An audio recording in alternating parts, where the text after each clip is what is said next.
बहू और बेटी समान पारिवारिक कहानी। माँ, मैं बहुत थक गई हूँ घर संभालते संभालते। यहाँ मेरी थकान किसी को नज़र नहीं आती। कुछ दिन आराम करना चाहती हूँ। सोच रही हूँ कुछ दिनों के लिए अपने मायके आ जाऊँ। आते हुए अपने बच्चों को भी साथ ले आऊँगी। वे वहीं से स्कूल चले जाएंगे। आखिर एक ही शहर में ससुराल और मायका होने का कुछ तो फायदा मिले। नम्रता ने फ़ोन पर अपनी माँ से कहा। पार्वती जी ने दूसरी तरफ से कहा, हाँ बेटा, जब तेरी इच्छा हो आ जाना। आखिर ये तेरा भी तो घर है। ठीक है माँ, तो मैं कल ही आ जाऊंगी। नम्रता खुश होकर बोली। हाँ बेटा, कल आ जाओ। मैं तुम्हारा इंतज़ार करूंगी। अभी मैं फ़ोन रखती हूँ, मुझे मंदिर भी जाना है। कमला जी ने फ़ोन रख दिया और सीधे किचन में गई। किचन में खाना बना रही बहू से बोली, अरे अनुपमा, सुनो, कल तुम्हारी ननद आ रही है। आज बाजार जाकर फल सब्जी और मिठाइयाँ लेकर आना। बेचारी मेरी बेटी ससुराल में नौकरों की तरह काम करती है और उस पर कोई ध्यान भी नहीं देता। यहाँ आएगी, कुछ दिन रहेगी तो उसका मन और तबीयत अच्छे रहेंगे।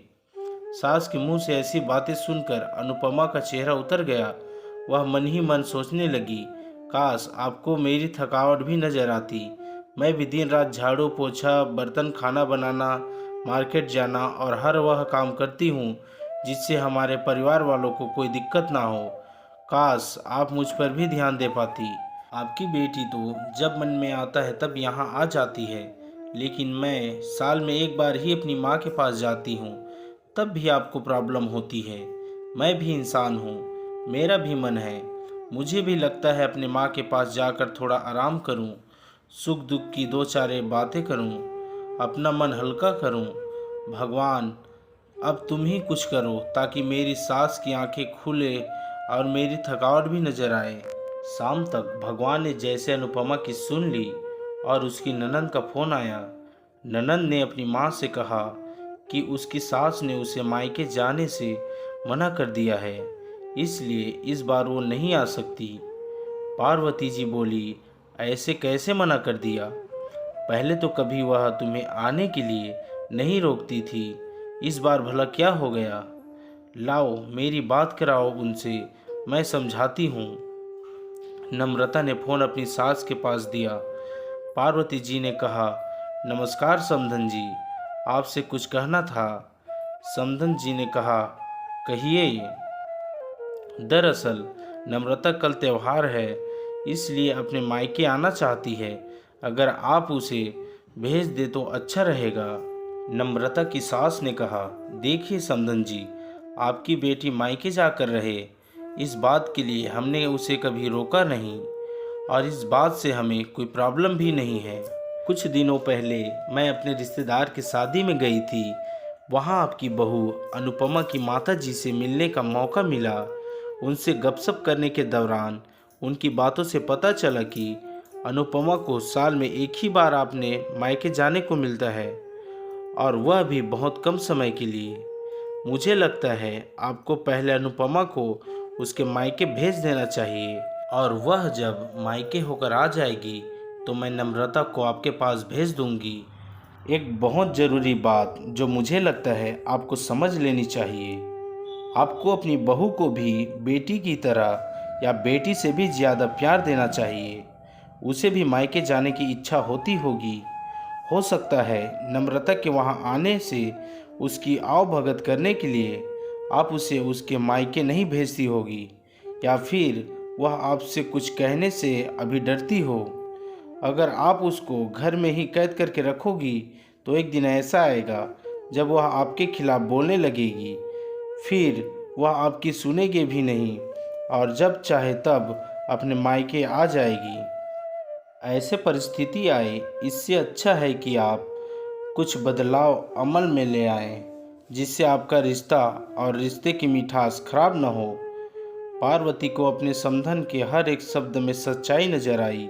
उन्हें महसूस हुआ कि उन्होंने अपनी बेटी के प्यार में अंधे होकर कभी भी अपनी बहू के मन का विचार नहीं किया। उन्होंने हमेशा ही अपनी बेटी को अपने बहू से ऊपर रखा। दूसरी तरफ नम्रता भी अपनी भाभी के बारे में हो रही इस बातचीत को सुन रही थी। उसने भी रियलाइज़ किया कि वह कभी भी अपनी भाभी के साथ ठीक से बात नहीं करती और जब जब वह अपने मायके जाती है तो भाभी थोड़ी उदास रहती है। पार्वती जी ने अपनी बहू को बुलाया और उसे कहा कि अनुपमा, कुछ दिनों के लिए नम्रता नहीं आने वाली है, इसलिए पहले तुम अपने मायके होकर आओ। यह सुनते ही अनुपमा का चेहरा खिल गया, क्योंकि यह पहली बार था जब उसकी सास ने सामने से उसे अपने मायके जाने के लिए कहा था। अगले दिन अनुपमा अपने मायके गई और इस बार एक दो दिन नहीं, पूरे हफ्ते भर रह कर आई। अपने माँ बाप से, अपने रिश्तेदारों से मिल कर आई और जब वह लौट कर आई तो उसका चेहरा खिला हुआ था, उसकी आंखें चमक रही थी। अनुपमा के आने के बाद नम्रता भी अपने मायके आई और इस बार वह खुद सामने से अपनी भाभी से खुशी खुशी मिली और अच्छे से बात की। नम्रता ने अपनी माँ से बात करके उन्हें भी अच्छे से समझने में मदद की। वह कहीं न कहीं अनुपमा के साथ गलत व्यवहार कर रहे थे। दूसरी तरफ अनुपमा अपने ससुराल वालों के बदले रवैया से बहुत खुशी थे। अब वह खुशी खुशी सबका ध्यान रखती और हर काम प्यार से करती। वह ध्यान रखती कि कोई भी ऐसी बात या काम ना करे जिससे घर में तनाव का माहौल पैदा हो। पार्वती जी अपने बहू को खुद ही समय समय पर मायके भेज दिया करती। एक छोटे से बदलाव ने सास बहू और भाभी ननंद के बीच की कड़वाहट को दूर कर दिया और रिश्तों को और भी ज़्यादा मीठा और मजबूत कर दिया। दोस्तों, यह कहानी आपको कैसे लगी हमें कमेंट करके ज़रूर बताएं। हमारे चैनल को लाइक, सब्सक्राइब और शेयर कर दीजिए। धन्यवाद।